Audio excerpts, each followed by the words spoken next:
নজর রাখবো পরবর্তী সংবাদে। রাস্তার ইট দিয়ে তৈরি হচ্ছে পাকা বাড়ি, অভিযোগ ইতিমধ্যেই উঠে আসছে এবং বাধা দিতে গেলে আক্রমণের ঘটনার খবর পাওয়া যায় বক্সনগর ব্লকের নাকের ডগা থেকে। ঘটনার বিবরণে খবর, কয়েক মাস আগে কলসিমুড়া গ্রাম পঞ্চায়েতের 6 নম্বর ওয়ার্ডের ব্লকটিলা এলাকায় একটি রিজার্ভার নির্মাণ করা হয় এবং সেই রিজার্ভার নির্মাণের পর রাস্তার ইট এক প্রকার তুলে ড্রেন তৈরি করা হয়।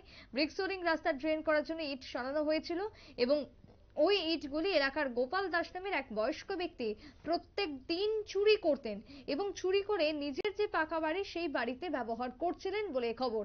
এলাকাবাসী তা দেখতে পায়, তাকে কয়েকবার সতর্ক করে দেয়, তারপরেও শুধরায়নি ওই ব্যক্তি। অবশেষে এলাকাবাসী মিলিতভাবে তার বিরুদ্ধে সংঘবদ্ধভাবে হামলা চালায়। তাতেও তিনি থেমে থাকেননি, এক প্রকার তেলে বেগুনে জ্বলে ওঠেন। প্রতিবাদে এলাকাবাসীর উত্তেজনা পরিলক্ষিত হয়। কি বক্তব্য উঠে আসছে বক্সনগর থেকে, শুনুন। রাস্তাটা আমার বাড়ির ডব্লিউটি রাস্তা থেকে পঞ্চায়েতের একটা রাস্তা আছে। এটা অনেক বছর আগে সিপিএম আমলে ইটের সোলিং ছিল। এই ইটের সোলিংটি রাধা বলদ দাসের ছেলে গোপাল দাস তাই সবজি রাস্তা থেকে নিয়ে তাই রোডের কাছে আজকেও সকালে ডিরেক্টলি আইতে হচ্ছে তাই কোয়ানে করতে তাই আমার কাছে তো বাবার জন্য রাস্তা নেই তো এসে মাইরাটের শেষ নিজে গেঞ্জি দেন মাইরাটের গেঞ্জি টেঞ্জি সিরাজ শেষ আমাকে। কোন জায়গাটা? এটা ব্লক টিলা, বক্সনগর কলসিমুড়া ব্লক টিলা। কত নম্বর ওয়ার্ড? 6 নম্বর ওয়ার্ড। কোন জায়গা থেকে কোন জায়গায় গেছে রাস্তাটা? এই রাস্তাটা কলসিমুড়া ক্যাম্পের সামনে থেকে, বিউপির সামনে থেকে ঘুইরা আপনার আইটিআই কলেজ দিয়ে বাইরে কাটাল চলে গেছে।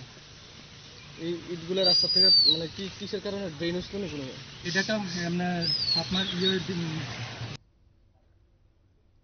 বক্সনগর থেকে আপনারা শুনলেন অভিযোগ, সরকারি ইট যে ইটকে চুরি করা হচ্ছে দিনের পর দিন, তারপরে নিজের কাজে লাগানো হচ্ছে, যা দেখে প্রতিবাদী হয়ে পড়েন এলাকার মানুষজন। পুলিশকে জানানো হয়, খবর দেওয়ার আগে বাড়ি থেকে পালিয়ে যায়, খোঁজ খবর দেওয়াকে শুরু করতেই বাড়ি থেকে পালিয়ে যায় ওই অভিযুক্ত ব্যক্তি।